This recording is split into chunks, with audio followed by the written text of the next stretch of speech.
سڵاوتان لێبێت و ئەم کاتتان باش. لە ڕووداوێکی هاتوچۆدا لە نێوان ڕێگەی هەولێر کەرکووک 3 کەس گیانیان لەدەستدا. ئەمڕۆ بەهۆی ڕووداوێکی هاتوچۆ لەسەر ڕێگای هەولێر کەرکووک 3 کەس گیانیان لەدەستدا و دوانی دیکەش بە سەختی بریندار بوون.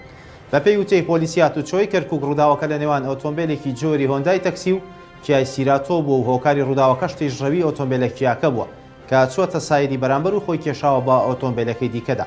ساڵانە لە هەرێمی کوردستان بەهۆی ڕووداوەکانی هاتوچۆ سەدان هاوڵاتی دەبنە قوربانی.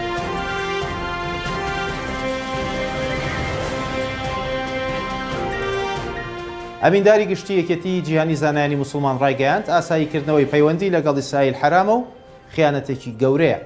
عەلی قەرەداخی ئەمینداری گشتی یەکێتی جیهانی زانایانی موسڵمان لە نوێترین لێدوانی ڕۆژنامەوانیدا ڕایگەیاندووە بەردەوام لەگەڵ ئەقسا و قودس و فەلەستین دەمێننەوە و دژی داگیرکاری و ئاساییکردنەوەی پەیوەندیەکانە لەگەڵ ئیسرائیل. عەلی قەرەداخی و تووشێتی ئەوەی هەندێک لە وڵاتانی وەک ئیمارات و مەغریب دەستیان داوەتێ لە ڕۆچوونە پەیوەندی و هەنگاوەکردەییەکان لەگەڵ کیانی زایۆنی داگیرکرد کارێکی سەرکۆنەکرا و لە ڕووی شەرعەوە حرامە و خیانەتکردنە لە مافەکانی گەلی فەلەستین. ساڵی ڕابردوو ژمارەیەک لە وڵاتانی عەربی پەیوەندیەکانیان لەگەڵ ئیسرائیل ئاسایی کردەوە و بە نێوەندگیری ئەمریکا ڕێککەوتنیان ئەنجامدا. وەزارەتی دارایی هەرێم ڕایگەیاند تاوتوێی پرۆژە یاسای بودجەی 2022یان کردو و چاوەڕی وەزارەتی سامانە سروشتیەکان دەکەن داتا و زانیاریان پێ بدەن.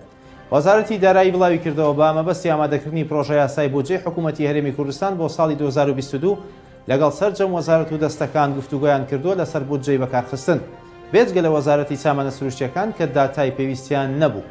ئاماژەی بۆ ئەوەش کردووە لە ئێستادا چاوەڕوانی داتا و زانیاریەکانی وەزارەتی سامانە سروشتیەکان و بودجەی وەبەرهێنان دەکەن بۆ تەواوکردنی ئامادەکردنی پرۆژە یاساکە. ئەوەش لە کاتێکدایە کە وەزارەتی دارایی و ئەنجومەنی وەزیران بڕیار بوو لە مانگی ئازاری ئەم ساڵ بودجەی ساڵی 2021 بنێرنە پەرلەمان، بەڵام تا ئێستا و بودجەیە نەنێردراوە ساڵی داراییش کۆتایی هات.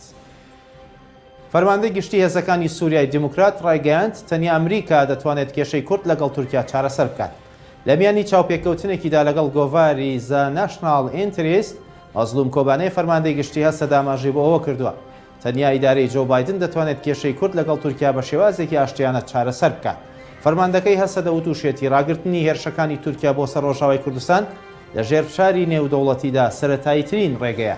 لە ماوەی چەند ساڵی ڕابردوودا تورکیا دوو ئۆپراسیۆنی سەربازی گەورەی کردوتە سەرناوچەکانی ڕۆژاوای کوردستان و بەشێک لە خاکی ڕۆژاوای کۆنتڕۆڵ کردو و بەردەوام هەڕەشەی داگیرکردنی تەواوی ڕۆژئاوای کوردستان دەکات. وەزارەتی دەرەوەی عێراق ڕایگەیاند پاسپۆرت دەداتە ئەو کۆچبەرانی خوازیارن لە ئەوروپا و بگەڕێنەوە بۆ عێراق.